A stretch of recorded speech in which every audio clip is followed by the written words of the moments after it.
Discuss किए हैं, उन क्राइम्स अगर वो ऑकर होते तो उनके लिए क्या पेनल्टी और क्या कंपनसेशन आपका होता है। तो इसमें आता है सबसे पहले सेक्शन 43 टू 45। जो हमारा सेक्शन 43 और 45 है वो क्या बताता है कि अगर इसके अंदर कोई क्राइम्स अकर होता है तो जो रॉन्ग डूअर है is liable to pay damages by the way of compensation to the affected party. वो जो अफेक्टेड पार्टी है उसको क्या करेगा, उसके लिए पे करेगा, उसको पेनल्टी देनी पड़ेगी। ठीक है। नेक्स्ट आता है सेक्शन 66। सेक्शन 66 क्या प्रोवाइड करता है कि जो पर्सन डिसऑनेस्टली या फ्रॉडली जो काम कर रहे हैं, ठीक है, उनके लिए क्या पनिशमेंट होगी। उनको 3 इयर्स की इम्प्रिजमेंट हो सकते हैं और 5 लाख तक का पेनल्टी उनको पे करना पड़ेगा। Section 43 provides that any persons who without permissions of the owner या any other persons who is in change of a computer, मतलब विदाउट, जैसे अनऑथराइज्ड एक्सेस यहाँ पे आप बोल सकते हो। ठीक है, किसी की परमिशंस के बिना आप किसी के सिस्टम में कुछ चेंज कर रहे हो, उसका डेटा आप स्टिल कर रहे हो। ठीक है, तो उसके लिए क्या क्या एक्ट्स, उसके लिए उसको क्या करना पड़ेगा, पे करना पड़ेगा। तो यहाँ पे ये सारे क्राइम्स बताए गए हैं कि क्या क्या इसके अंदर क्राइम्स होते हैं। सेक्शन 43 के क्राइम्स हैं।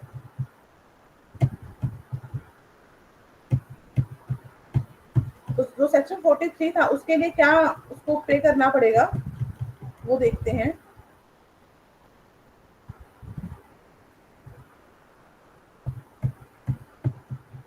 हमारा जो आईटी एक्ट है उसके अंदर डिफरेंट डिफरेंट सेक्शंस हैं। तो जो ये सेक्शंस हैं और किस सेक्शंस के अंडर विच सेक्शंस, मतलब which crimes lies under which sections, वो आपको करना है कि कौन सा क्राइम कौन से सेक्शंस के अंडर लाई करता है और उसके लिए क्या पेनल्टी है, क्या कंपनसेशन उसको देना पड़ेगा रॉन्ग डूअर को, वो सब है यहाँ पे।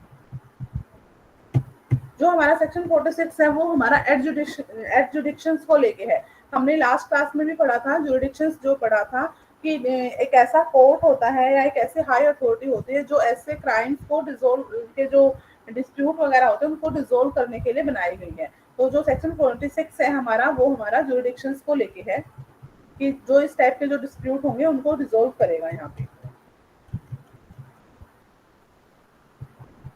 ठीक है, तो ये सारे के सारे हमारे जुडिक्शंस से रिलेटेड हैं। नेक्स्ट आता है ऑफेंसेस। नेक्स्ट टॉपिक है ऑफेंसेस। ऑफेंसेस मतलब अब यहाँ पे क्या है कि कौन किस सेक्शंस में कौन सा क्राइम लाई करता है। जो सेक्शन 65 है उसके अंदर टेम्परिंग वाला आ गया। ठीक है, डिस्ट्रॉइंग कंसीलिंग आ गया, डिस्ट्रॉइंग ऑल्टरिंग, और उसके लिए पेनल्टी क्या होगी, 2 लाख की पेनल्टी होगी या फिर 3 इयर्स की इम्प्रिजमेंट उसको दी जाएगी। सेक्शन 66 का क्या है, ठीक है, जो डिसऑनेस्टली या फ्रॉडली जो वर्क हो रहे हैं वो हमारे सेक्शन 6 के अंदर आते हैं, उसके लिए 5 लाख की पेनल्टी है एंड 3 इयर्स की इम्प्रिजमेंट है। ये सारे के सारे सेक्शंस और किस सेक्शंस में कौन सा आपका क्राइम सक्कर हो रहा है और उसके लिए क्या पेनल्टी और क्या उसके लिए कंपनसेशन उसको देना पड़ेगा वो यहाँ पे मेंशन है। अब ये आपको करना है, पेपर में ये आता है। इंडिविजुअल कोई भी एक सेक्शन से पूछ ले जाता है कि सेक्शंस में बताओ कौन सा क्राइम्स होगा और उसके लिए क्या पेनल्टी और क्या कंपनसेशन उसको देना पड़ता है। तो ये हमारे वही हैं सारे के सारे। सेक्शन 65 66 है। जो हमारा सेक्शन 66 है उसके अलग अलग पार्ट्स हैं, ABCEDF, उसमें अलग अलग क्राइम्स लाई करते हैं आपके। तो ये सारा वही है, ये आपको रीड आउट करना है।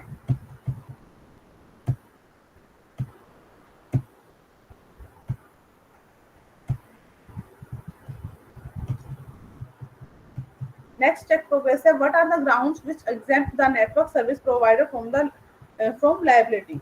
जो नेटवर्क को की सर्विस प्रोवाइड करते हैं ये उनके लिए है। यहाँ पे अभी हमने देखा था liability of the network service providers.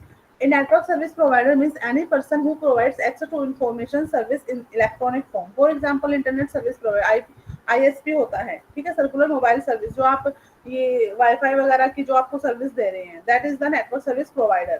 ठीक है, तो ये हमारा जो है 79 सेक्शंस के अंडर लाई करता है और उसकी क्या लायबिलिटीज हैं ये सारे यहाँ पे मेंशन की गई हैं।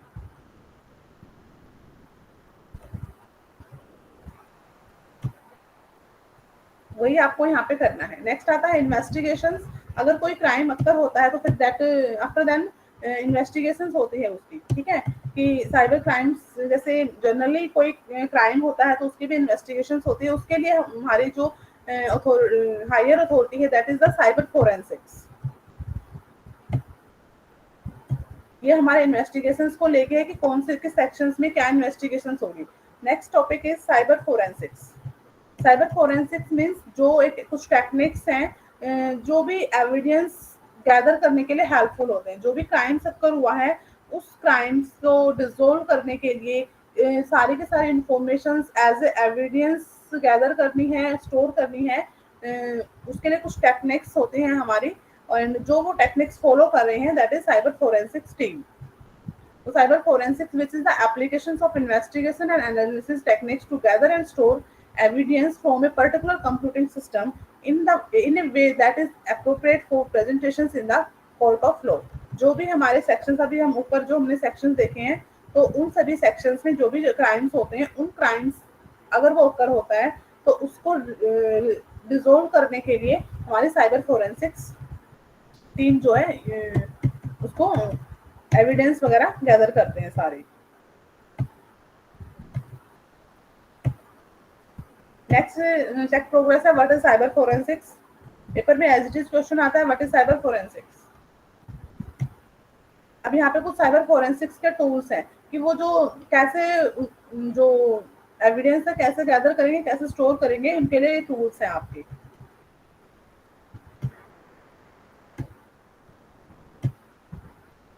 And next check progress is the what are the techniques used by the forensic experts. कौन कौन से टेक्निक्स को फॉलो करते हैं। एंड यही आपका यूनिट 5 था। नेक्स्ट में सॉल्यूशंस हैं, जितने भी चेक प्रोग्रेस हैं उन सबके सॉल्यूशंस यहाँ पे मेंशन किए गए हैं। आप खुद से भी कर सकते हो उनको सॉल्व, और अगर कोई हेल्प चाहिए तो आप यहाँ से ले सकते हो सॉल्यूशंस जो आपको ऑलरेडी गिवन है इनके। ठीक है, तो यही था आपका यूनिट 5, जिसमें सिर्फ साइबर क्राइम्स को डिफाइन किया गया है, और अगर साइबर क्राइम्स अक्कर होता है तो उसके लिए क्या स्टेप्स लिए जाएंगे, क्या कौन से सेक्शंस के अंडर वो क्राइम लाए करता है, फिर उसके लिए कैसे वो इन्वेस्टिगेशन होगा, कैसे साइबर फोरेंसिक्स टेक्निक्स या टूल्स को फॉलो करके उनको ऐसे जो डिस्प्यूट है उनको डिसॉल्व करते हैं। ये आपका यूनिट 5 है। अभी आप जितने भी ऑफेंसेस हैं, ऑफेंसेस वाला जो टॉपिक्स है आप उसको रीड आउट करोगे। अभी मैं ओपन करती हूँ, आप सबके पास ये पीडीएफ होगी।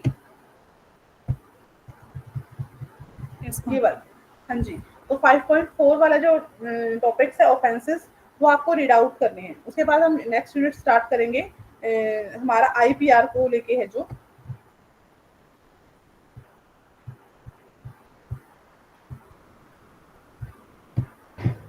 कोई भी अननेसेसरी माइक अनम्यूट नहीं करेगा।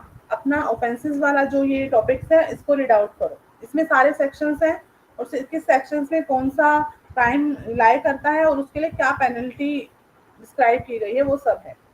और पेपर में यहीं से डायरेक्ट क्वेश्चन आता है। इसके बाद मैं आपको एक आज प्रीवियस क्वेश्चन पेपर भी आपको शेयर करूंगी।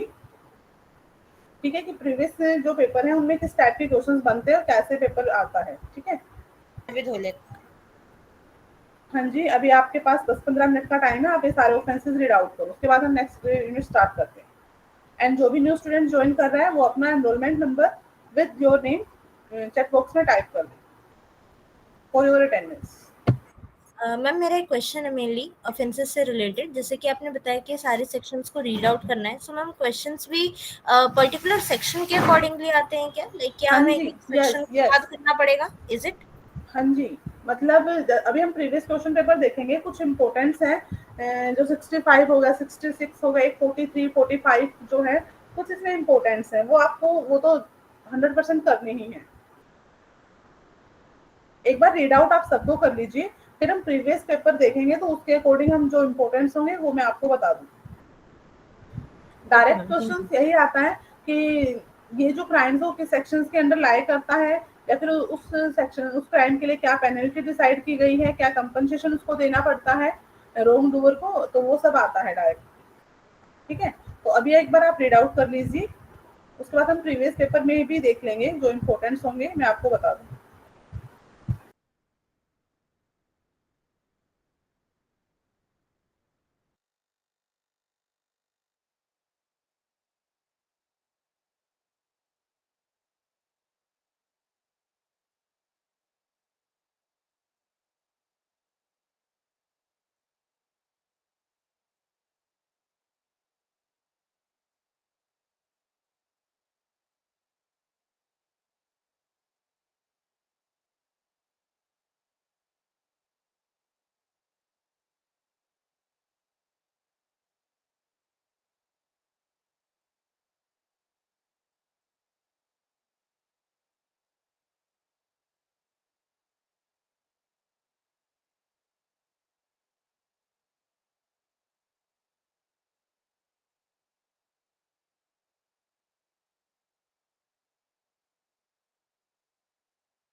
हेलो।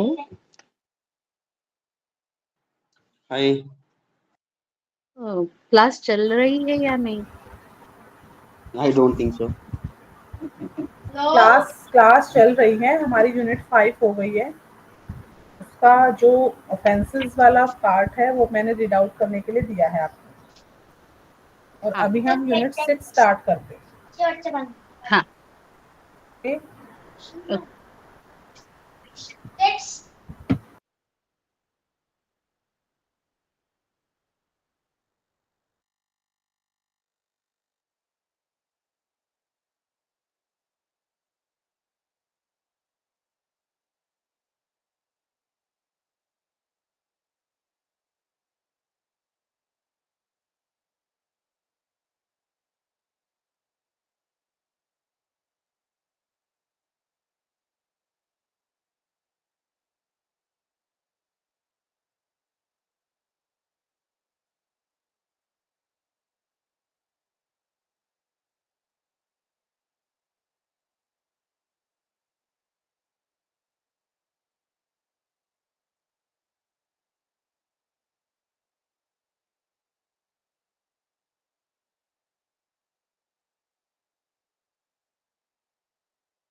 यस,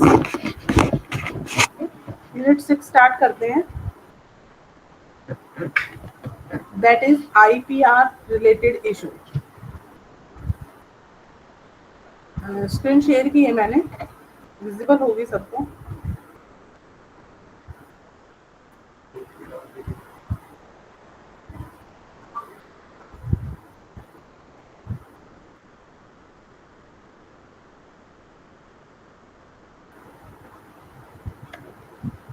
मैंने चैट बॉक्स में आपको यूनिट 5 एंड यूनिट 6 का जो लिंक है PDF का वो भी आपको शेयर कर दिया है। एंड ठीक है, और ये जो PPT है उसका भी अभी शेयर कर दूंगी। एक सेकंड रुकिए।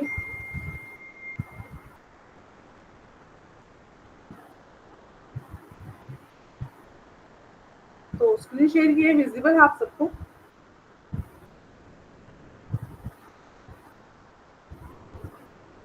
Yes, okay. तो ठीक है, स्टार्ट करते हैं। First of all we will discuss intellectual property. Intellectual property is an idea, a design, invention, and manuscripts, etc., which can ultimately give a rise to a useful product and applications. अब your ideas, your design, inventions, जो आपकी script है, ठीक है, और जो आप internet पे यूज कर रहे हो उन चीजों को, ठीक है, और उसके उससे क्या हो रहा है, आपका एक यूजफुल प्रोडक्ट राइज हो रहा है, या फिर कोई आप एप्लीकेशंस डिफाइन कर रहे हो, तो that is your intellectual property. And next is intellectual property rights. Right of an inventor to derive economic benefits from his intellectual property. This right is called as IPR, intellectual property rights.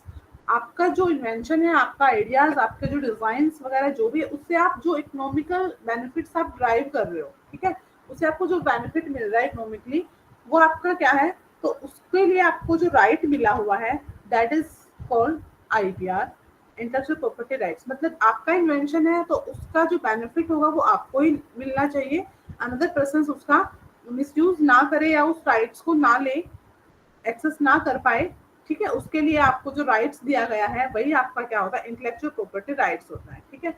इसके कुछ objective है. First objective है to enhance the performance level of institutions.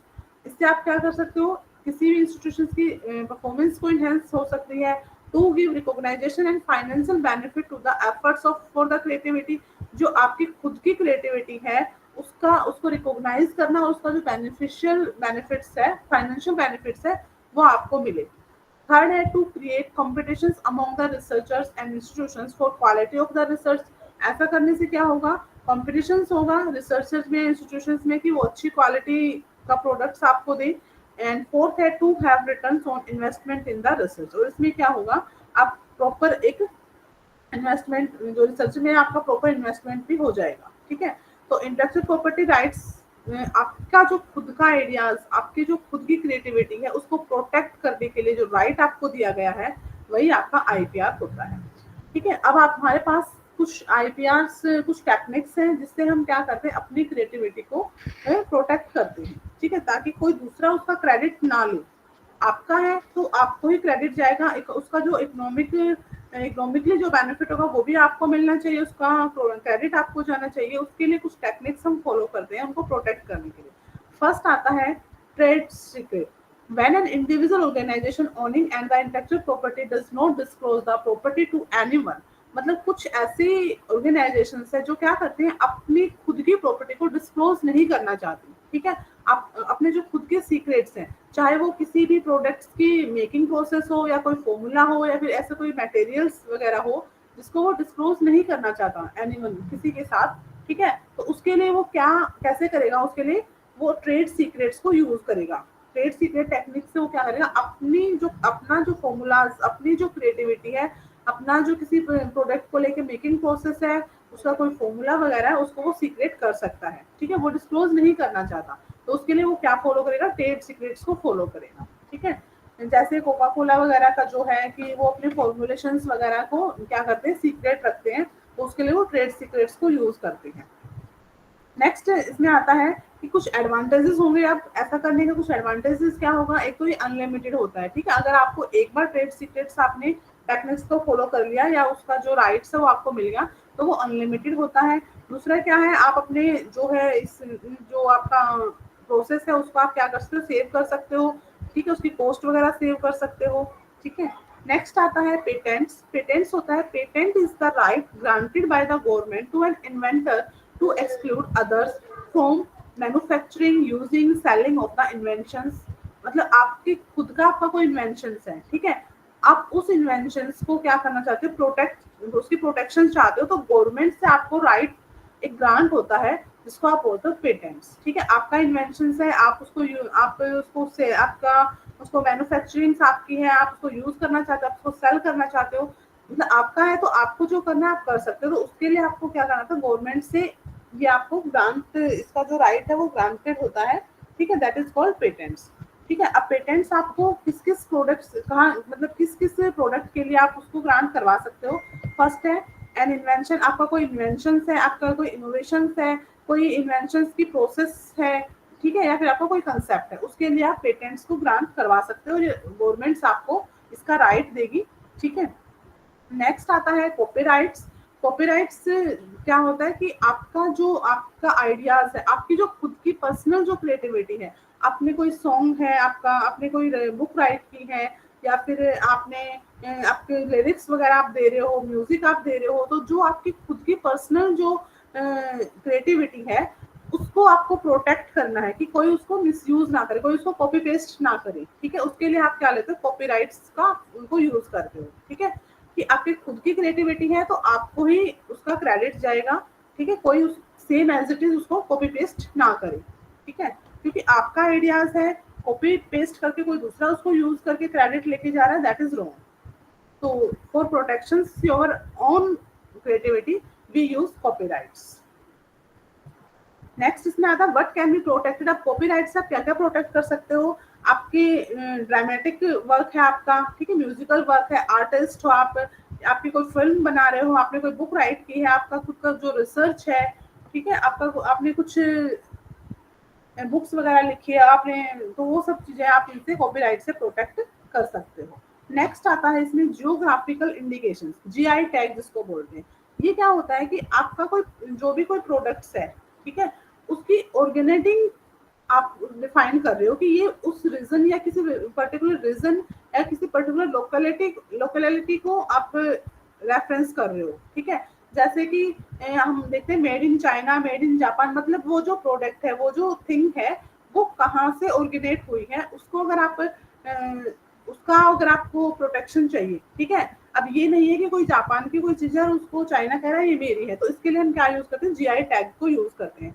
जैसे आप example के लिए यहाँ पे दार्जिलिंग टी का एग्जाम्पल लिया गया है, ठीक है, जो असम से हमारे जो टी के लिए जो फेमस है, दार्जिलिंग टी हमारी फेमस है, जो कहाँ उसका जीआई टैग होता है कि वो कहाँ से ओरिजिनेट हुई है, ठीक है।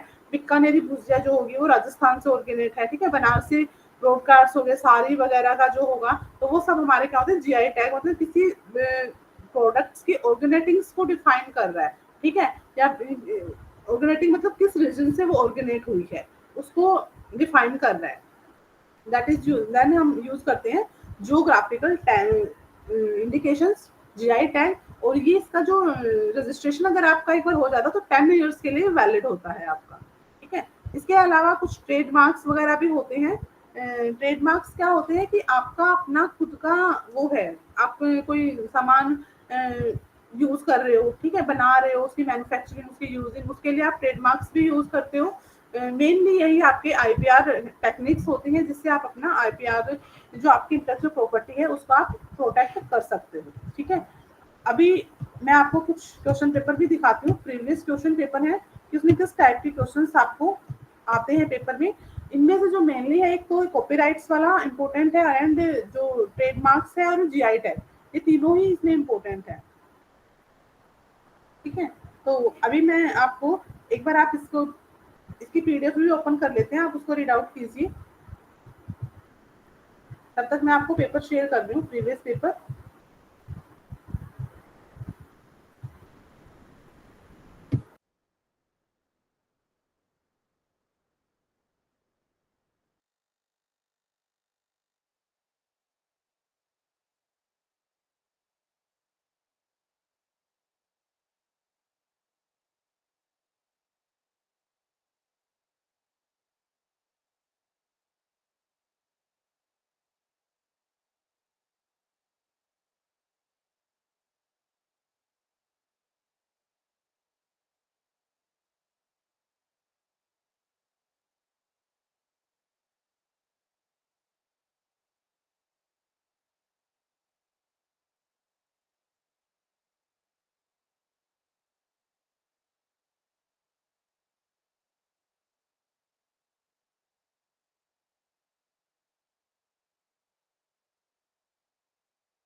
क्लास खत्म होगी क्या?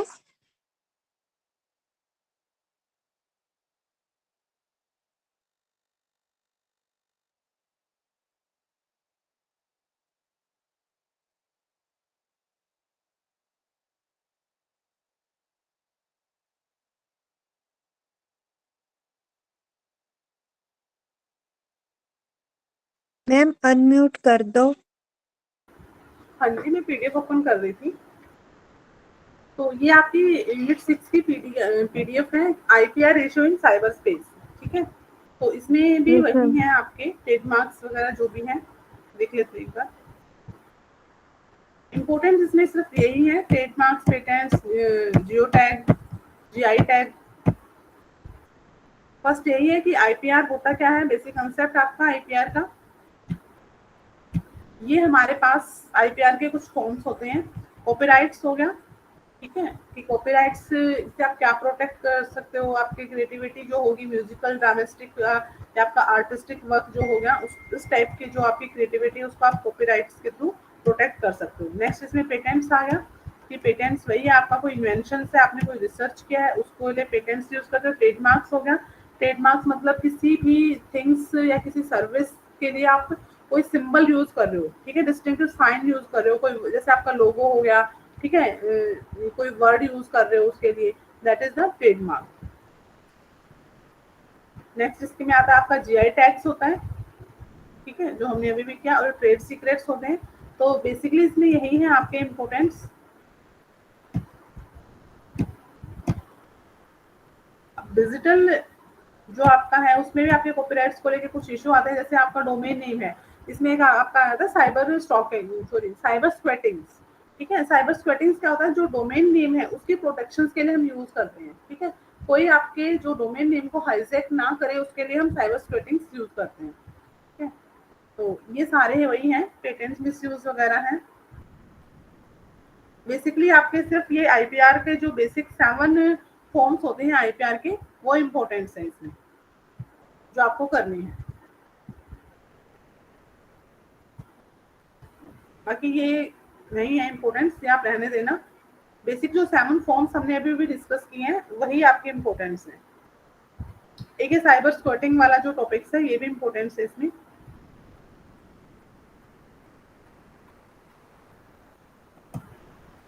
Hello, ma'am. Yes, Ma'am, can you please send a list of important topics in the group? बेटा इम्पोर्टेंट टॉपिक्स मैंने बताए थे, जो ये चेक प्रोग्रेस में क्वेश्चंस आपके हैं वही इम्पोर्टेंट क्वेश्चंस हैं, वही इम्पोर्टेंट टॉपिक है, आपको मेनली वही करनी है। अभी मैं आपको 2 पेपर प्रीवियस पेपर हैं, एक दिसंबर वाला है और एक शायद लास्ट टू लास्ट ईयर वाला पेपर है, वो आपको मैं शेयर कर देती हूँ, उससे आपको आइडिया हो जाएगा कि कौन सा इम्पोर्टेंट है, कौन नहीं, कौन सा इम्पोर्टेंट नहीं है। ठीक है, तो जो क्वेश्चन पेपर में है वही Yes, ma'am. सारे इम्पोर्टेंट होते हैं। ठीक है, अभी मैं आपको लिंक शेयर कर दूँ चैट बॉक्स में प्रीवियस पेपर का, एक बार हम उसको भी देख लेते हैं। Thank एक you, ma'am. सेकंड वेट करिए।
हाँ जी, ये लास्ट ईयर का आपका पेपर है, जून 2023 का, तो इसको आप देख सकते हो। जून 23 का पेपर है ये। फिर फर्स्ट क्वेश्चन है five security issue in cyber space. ये अनम्यूट है, जिसका माइक म्यूट कीजिए अपने आप को।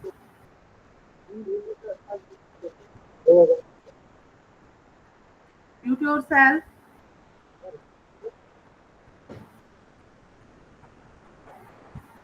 हाँ जी, ये आपका फर्स्ट यूनिट का टॉपिक्स है कि साइबर स्पेस में सिक्योरिटी इशू क्या थे, और नेक्स्ट है इसमें वही 3 प्रिंसिपल्स जो हमने पढ़े थे, कॉन्फिडेंशियलिटी, इंटीग्रिटी और अवेलेबिलिटी वाला। ठीक है, गवर्निंग प्रिंसिपल हमारे सिक्योरिटी के वही थे। नेक्स्ट क्वेश्चन है explain to strategy of regulating of internet को रेगुलेट करने के लिए हमने क्या क्या यूज किया था। ठीक है, आज की जो हमारी यूनिट का क्वेश्चन है, what is the meaning of intellectual property and explain the form of intellectual property rights. आपको आईपी क्या होता है, आईपीआर क्या होता है, और 7 फॉर्म्स जो हमने अभी भी देखी, trademark, trade secrets, copyrights, patents, GI tag, और कौन सा रह गया हमारा, यही है हमारे 7 फॉर्म्स अभी हमने देखे थे, वो इसमें आएंगे। ठीक है, नेक्स्ट टॉपिक है इसमें आपका copyrights related issue and patents. ठीक है, सेकंड क्वेश्चन है how can technology be used to answer the foreign security issue. Unauthorised access के लिए आप कैसे करते हो इसको रिजोल्व, एंड मालवेयर के लिए क्या करते हो, फिशिंग के लिए क्या करते हो। ठीक है, ये टूल्स हमने पढ़े थे लास्ट क्लास में। नेक्स्ट टॉपिक है what is the use of cryptography. ठीक है, क्रिप्टोग्राफी क्या होती है, सब्स्टिट्यूशन साइबर टेक्स्ट क्या होता है। नेक्स्ट इसमें digital signature and digital certificates का कंसेप्ट आ गया। ठीक है, उसके बाद security audit and security policy क्या होती है, पर्पस ऑफ फिल्टरिंग डिवाइसेस, ये आपकी थर्ड यूनिट का पार्ट है। ठीक है, उसके बाद ये आपका साइबर फोरेंसिक्स वाला आ गया एंड ट्रेडमार्क्स वाला आ गया। ट्रेडमार्क्स क्या होता है और किस किस टाइप की रेमेडीज को आप ट्रेडमार्क्स के थ्रू प्रोटेक्ट करते हो। ठीक है, तो ये आपका लास्ट ईयर का पेपर है, ये आपके इम्पोर्टेंट टॉपिक्स ही हैं।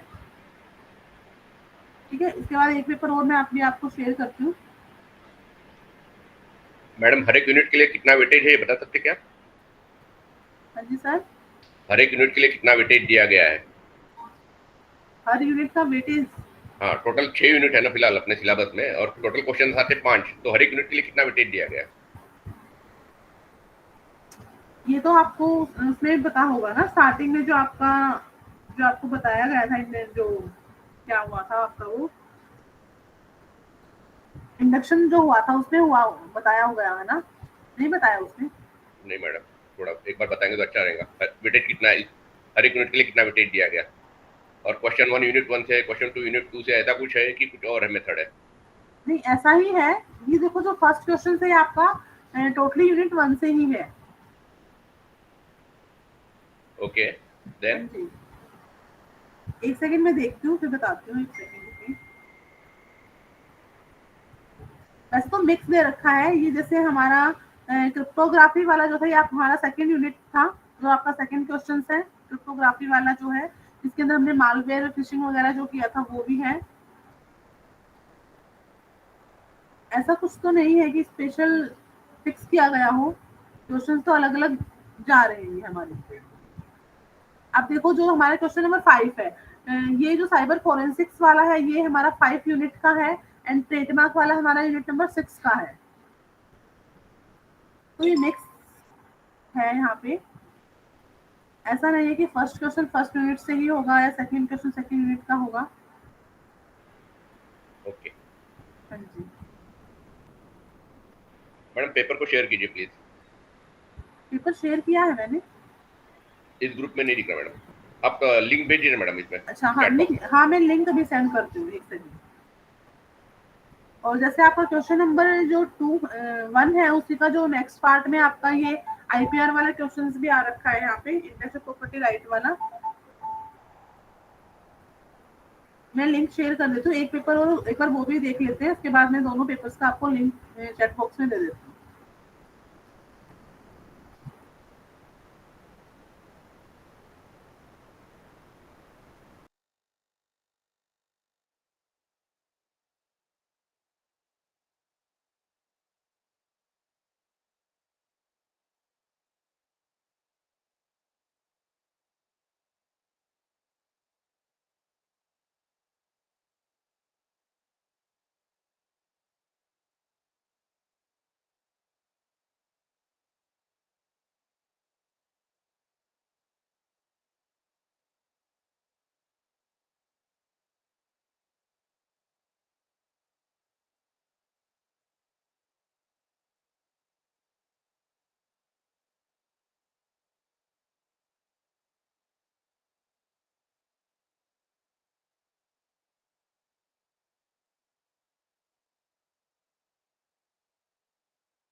मैम किस ग्रुप में सेंड कर रही है वो पीडीएफ वगैरह?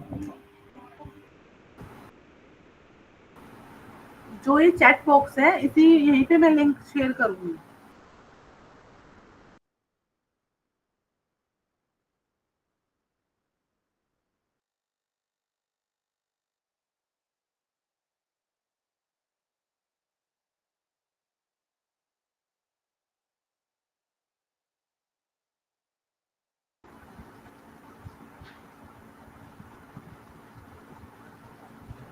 कविता मैम, ये मैंने व्हाट्सएप ग्रुप शेयर किया है, इसमें आप डाल सकते हैं, वैसे सेमेस्टर थर्ड वाले बच्चे ही हैं इसमें।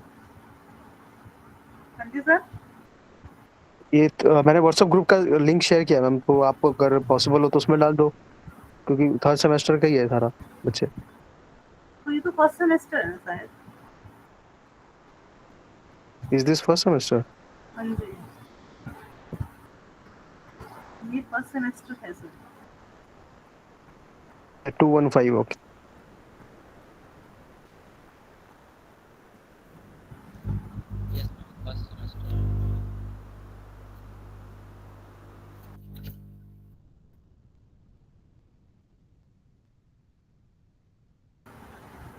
हाँ जी, ये आपका जो प्रीवियस पेपर है दिसंबर, अभी दिसंबर का ही है ये 2023।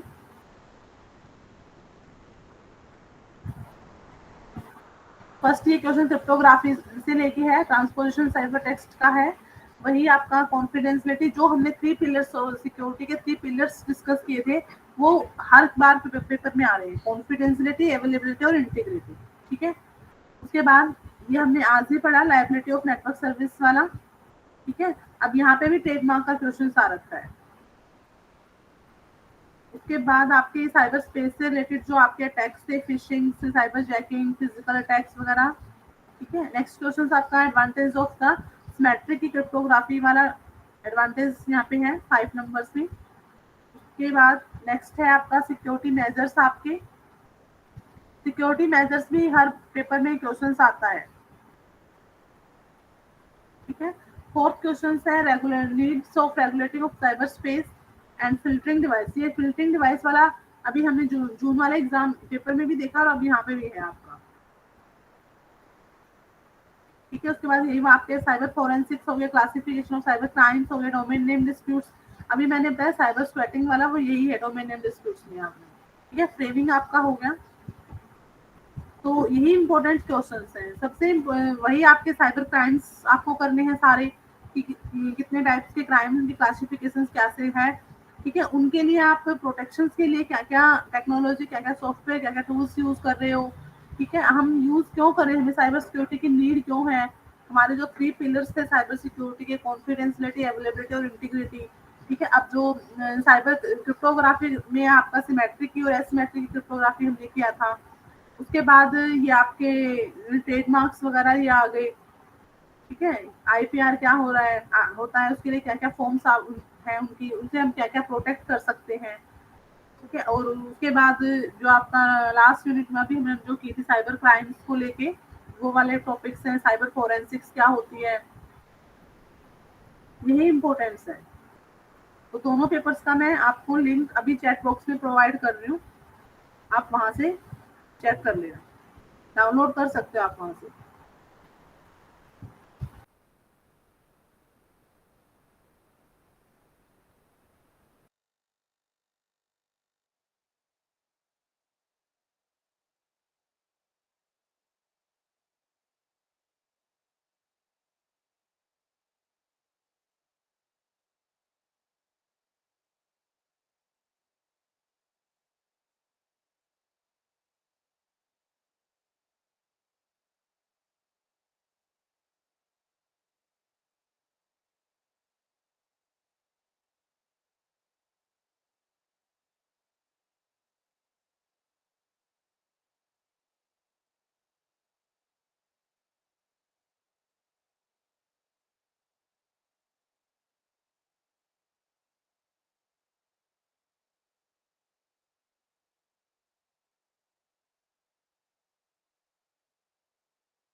हाँ जी, मैंने म्यूट किया है। अभी मैं पेपर का लिंक आपको चैट बॉक्स में शेयर कर रही हूँ, तो 2 मिनट रुकिए। Okay ma'am.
हाँ जी स्टूडेंट्स, मैंने आपको चैट बॉक्स में लिंक प्रोवाइड कर दिया है दोनों क्वेश्चंस पेपर का, आप वहां से डाउनलोड कर लो। हमारे पास कोई व्हाट्सएप ऑफिशियल व्हाट्सएप ग्रुप नहीं है फर्स्ट सेम का, ठीक है, तो इसलिए चैट बॉक्स से डाउनलोड करना होगा। मैंने आपको कंप्लीट यूनिट 1 to 6 पीडीएफ जो पीपीटी से मैंने करवाया वो सारी पीपीटी एंड अभी जो 2 क्वेश्चन पेपर अभी हमने देखा वो सब, तो वो मैंने सब आपको यहाँ पे लिंक चैट बॉक्स में दिया है। और ये हमारी आज की लास्ट क्लास होगी। आप आज की क्या मतलब इस सब्जेक्ट की हमारी लास्ट क्लास है 215 की, ठीक है, तो चैट बॉक्स में है, आप डाउनलोड वहां से कीजिए। और एक बार फिर सभी स्टूडेंट्स जिन्होंने अभी तक चैट बॉक्स में अपना एनरोलमेंट नंबर टाइप नहीं किया है टाइप कर दीजिए, क्योंकि उसके बिहाफ पे ही मैं आपकी अटेंडेंस मार्क करूंगी, ठीक है। अभी 10 मिनट्स मैम पीपीटी आपने कहाँ शेयर किया है? पीपीटी भी मैंने यहाँ चैट बॉक्स में ही लिंक शेयर किया था, लास्ट टाइम जो बढ़ाया था वो उसका भी किया था, और जो आज हमने पीपीटी से देखा है वो भी इसमें है। अगर आपका पर्सनली कोई ग्रुप बना हुआ है तो आप वहां से आप अपना डाउट क्लियर कर सकते हो, हमारे पास ऑफिशियल कोई ग्रुप नहीं है। जो लास्ट टाइम मैंने पीपीटी दी थी, जो आज वाली पीपीटी थी, वो उसी के अंदर इंक्लूड थी। तो जो भी न्यू स्टूडेंट्स जिन्होंने अभी ज्वाइन किया है या जिन्होंने पहले भी किया हुआ था, अगर चैट बॉक्स में एनरोलमेंट नंबर टाइप नहीं किया तो प्लीज कर दीजिए, क्योंकि उसी के बिहाफ पे अटेंडेंस जाएगी, और अपना नाम और अपना एनरोलमेंट नंबर। 12:30 हम क्लास को बाइंड अप करते हैं। आपके पास 5-7 मिनट है, तब तक आप अपना एनरोलमेंट नंबर टाइप कर दीजिए।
हेलो हेलो मैम, असाइनमेंट की लास्ट डेट क्या है मैम? क्या बेटा? असाइनमेंट्स की लास्ट डेट? लास्ट डेट तो आपको बिजनेस सेंटर से पता करनी पड़ेगी। असाइनमेंट से लेके जो भी आपका डाउट है वो आप बिजनेस सेंटर से क्लियर कीजिए। रीजनल या हिस्ट्री सेंटर? 31 अक्टूबर है मैम, असाइनमेंट्स पे लिखा हुआ है 31 अक्टूबर। 31 बता रहे हैं तो वो 31 होगी। हाँ, ऑफिशियल जो मेल आई थी उस पे तो वही था। हाँ तो बेटा फिर वही होगा। देखो आपका कोई भी डाउट होता है इस टाइप का तो आप अपना बिजनेस सेंटर से ही पता कीजिए। क्लास से रिलेटेड कोई डाउट है वो आप यहाँ पे क्लियर कर सकते हो। ओके। हाँ जी, तो अपना एनरोलमेंट नंबर टाइप कर देना और आप लीव कर सकते हो क्लास। मैम मेरा एक टॉपिक से रिलेटेड डाउट था, मे आई आस्क? हाँ मैम, जैसे ये हमारा इंटेलेक्चुअल प्रॉपर्टी होता है तो इसके अंदर अब इसके प्रोटेक्शन के लिए हमारे पास एक कॉपीराइट होता है और एक पेटेंट का ऑप्शन होता है। सो मैम जैसे अब कॉपीराइट तो लॉन्ग टर्म हो गया, बट मैम पेटेंट 20 इयर्स में ही एक्सपायर हो जाता है, तो कंटिन्यूटी के लिए मैम क्या कर सकते हैं? इसके लिए दोबारा से परमिशन लेनी पड़ती है।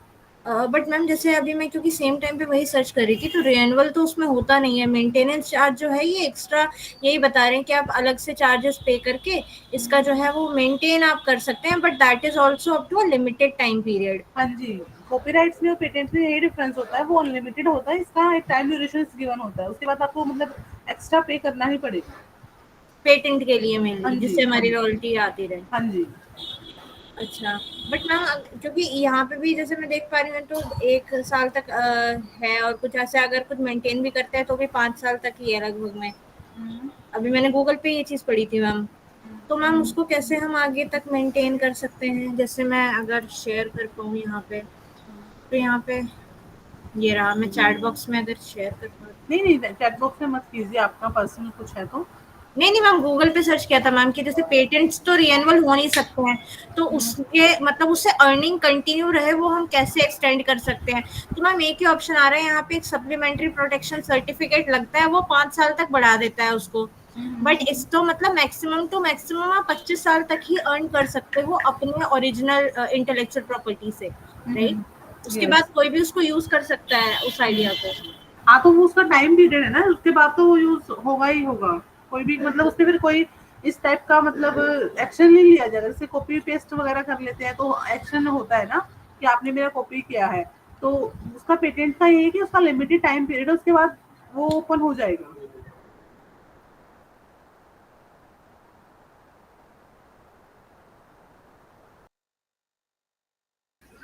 ओके मैम, सो मैम जैसे ये जो मतलब मेजर ब्रांड्स वगैरह जो होते हैं, तो ये जैसे अब इनके कुछ स्लोगन्स होते हैं पर्टिकुलर, तो उनका वो पेटेंट लेते हैं, राइट? ताकि कोई और कंपनी उसको यूज ना करे। जैसे फॉर से अगर LIC है तो उसने अपना कुछ स्लोगन लिया हुआ है, बेटा और वो फिर पेटेंट नहीं है, वो ट्रेडमार्क हो गया हमारा। वो ट्रेडमार्क होगा। हाँ जी, क्योंकि जो लोगो साइन सिंबल जो भी हम यूज कर रहे हैं, हाँ। वो हमारे ट्रेडमार्क में आ गई। Okay, and ma'am mainly ma'am then फिर पेटेंट जो है वो किस चीज के लिए यूज होगा? जैसे लोगो हाँ, या वगैरह तो trademark नहीं इन्वेंशंस जो आपकी हैं, आप जो रिसर्च कर रहे हो, इन्वेंशन जो कर रहे हो, उनके लिए पेटेंट होता है। ओके, जैसे अगर मैंने अगर कोई रिसर्च पेपर लिखा है हाँ फॉर से, जी, तो उसका हाँ जी। पेटेंट मेरे पास में है। हाँ वो जी। रिसर्च पेपर 25 साल तक एटलीस्ट कोई यूज नहीं कर सकता, और 25 साल के बाद लोग उस पर मॉडिफिकेशन कर सकते हैं। Is it? चेंजेस हो सकते हैं। अभी अगर कोई आपके में चेंज करता है तो फिर आप उसके लिए एक्शन ले सकते हो ना। हाँ, वो पेटेंट मतलब उसकी रॉयल्टी हाँ, आती है, वो पे करेगा मेरे को हाँ परमिशन के जी, साथ। हाँ, ठीक वो है, पे करना पड़ेगा। ठीक ठीक है है, और मैम। अगर ऐसा कुछ तो ट्रेडमार्क होगा, फिर लोगो वगैरह के तो ट्रेडमार्क्स होता है ना। अब ट्रेडमार्क्स तो अनलिमिटेड टाइम पे के लिए होता है ना। अब किसी का कोई लोगो है तो वो खुद अपने उससे इसको चेंज कर सकता है, अदरवाइज लोगो तो चलते रहते हैं ना।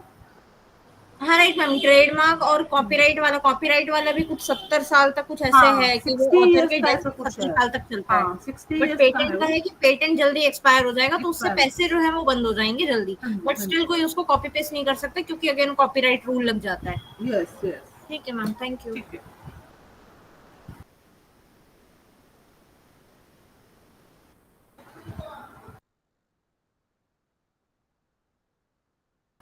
तो आप सबने अपना एनरोलमेंट नंबर टाइप कर दिया चैट बॉक्स में विद योर नेम, तो आप लीव कर सकते हो। जिनका हो गया है वो लीव कर सकता है क्लास को। तो क्लास को बाइंड अप करते हैं यहीं पे।